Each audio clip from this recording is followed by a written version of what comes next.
और अब अंत में बात रोजाना की तरह हरियाणा डायरी की, यानी कि हरियाणा की अच्छी खबरों की कर लेते हैं। हरियाणा के मुख्यमंत्री नायब सिंह सैनी शनिवार को जोधपुर के दौरे पर रहे।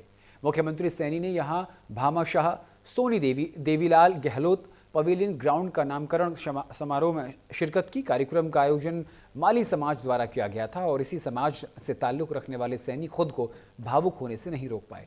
महामंदिर स्थित रामबाग पहुंचने पर मुख्यमंत्री नायब सिंह सैनी का पारंपरिक राजस्थानी अंदाज में भव्य स्वागत किया गया। राजस्थानी साफा, फूलमाला और डोल नगाड़ों की थाप ने इस आगवानी को और भी खास बना दिया। कार्यक्रम के दौरान समाज के 800 से ज्यादा मेधावी बच्चों को सम्मानित किया गया।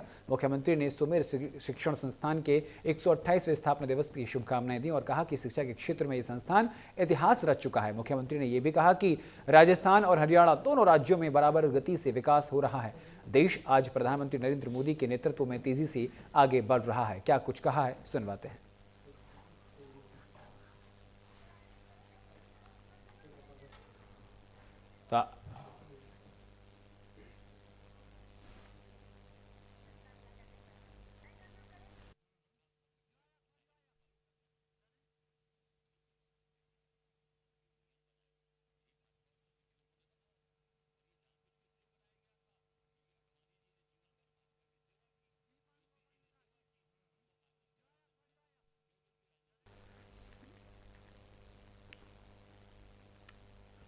हरियाणा के मुख्यमंत्री नायब सिंह सैनी शनिवार को जोधपुर के दौरे पर रहे। मुख्यमंत्री सैनी ने यहां भामाशाह सोनी देवीलाल गहलोत पवेलियन ग्राउंड का नामकरण समारोह में शिरकत की। कार्यक्रम का आयोजन माली समाज द्वारा किया गया और इसी समाज से ताल्लुक़ रखने वाले सैनी खुद को ऐसे मौके पर भावुक होने से नहीं रोक पाए।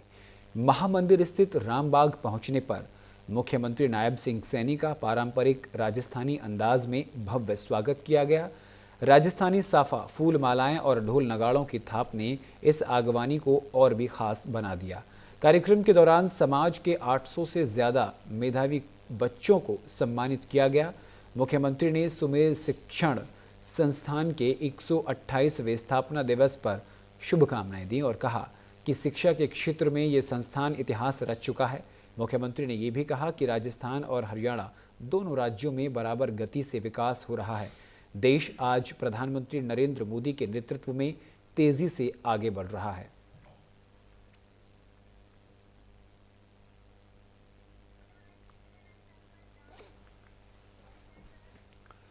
राष्ट्रीय खेल दिवस के मौके पर हरियाणा के खेल मंत्री गौरव गौतम करनाल के बड़ौता गांव पहुंचे, जहां उन्होंने खिलाड़ियों का हौसला बढ़ाया और कई बड़ी घोषणाएं की।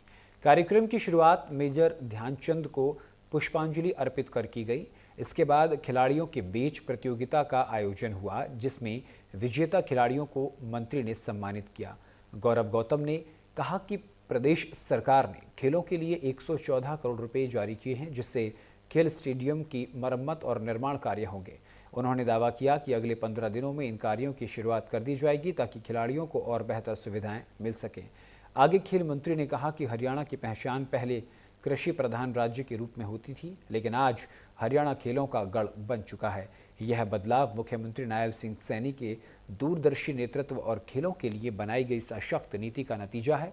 उन्होंने आगे कहा कि हरियाणा के खिलाड़ी न सिर्फ देश में बल्कि दुनिया भर में अपना नाम रोशन कर रहे हैं। ओलंपिक, एशियन गेम्स और कॉमनवेल्थ गेम जैसे बड़े मंचों पर हमारे खिलाड़ी लगातार पदक जीतकर देश का तिरंगा बुलंद कर रहे हैं। यही कारण है कि हरियाणा अब पूरे देश में खेलों का हब कहलाता है। और खेल मंत्री गौरव गौतम ने भी कहा कि हरियाणा सरकार ने खिलाड़ियों को प्रोत्साहित करने के लिए नई खेल नीति लागू की है, जिसमें आर्थिक सहायता से लेकर रोजगार के अवसर तक का विशेष ध्यान रखा गया है। अब खिलाड़ियों को सिर्फ मेहनत और लगन दिखानी है, बाकी जिम्मेदारी सरकार की है कि उन्हें विश्व स्तरीय इंफ्रास्ट्रक्चर और सुविधाएं मुहैया कराई जाएं। गौरतलब है कि साल 2012 से हर वर्ष राष्ट्रीय खेल दिवस मनाया जा रहा है, जिसका उद्देश्य युवाओं को खेल के प्रति प्रेरित करना, फिटनेस और स्वास्थ्य जीवन शैली को बढ़ावा देना, खेल संस्कृति को मजबूत करना और प्रतिभाओं को सम्मान देना है। इसी बीच कांग्रेस नेता राहुल गांधी पर हमला बोलते हुए गौरव गौतम ने कहा, राहुल गांधी और कांग्रेस ऊंची हरकतें और आधारहीन आरोपों के सहारे सत्ता पाने की कोशिश कर रहे हैं। सदन में भी कांग्रेस सिर्फ हंगामा करने तक सीमित है। जनता समझ चुकी है कि कांग्रेस के पास कोई ठोस एजेंडा नहीं है। इस खेल नर्सरी में हमारे सरकारी स्कूल की एक खेल नर्सरी है। बच्चों का उत्साह देखकर, यहाँ के खिलाड़ियों का उत्साह देखकर हमें पूरा भरोसा है कि आने वाले समय पर करनाल की इस धरा से भी अच्छे खिलाड़ी निकलेंगे और देश और दुनिया में हमारा नाम रोशन करेंगे, ये भरोसा है।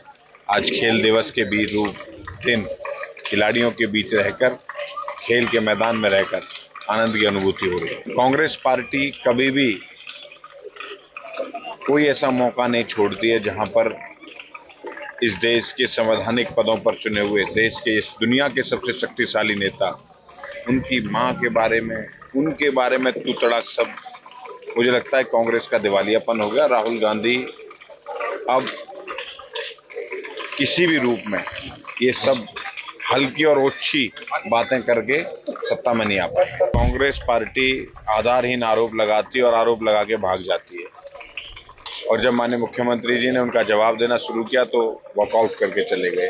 कांग्रेस की पुरानी आदत है कि आरोप लगाओ और भाग जाओ और उनकी बात को न सुनो। बाढ़ आई हुई है लगातार पंजाब, जम्मू कश्मीर और जब तमाम ऐसे राज्यों में। प्रकृति की आपदा है, इसमें हम सबको सहयोग करना चाहिए।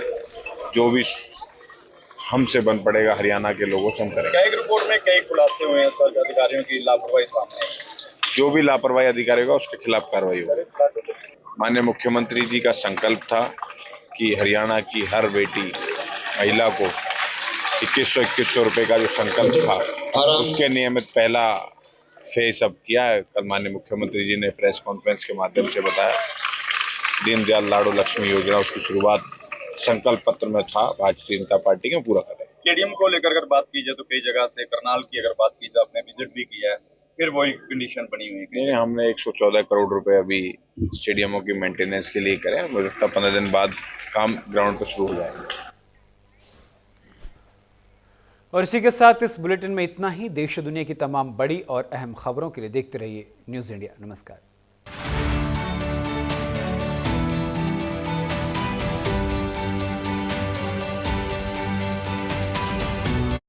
आधी आबादी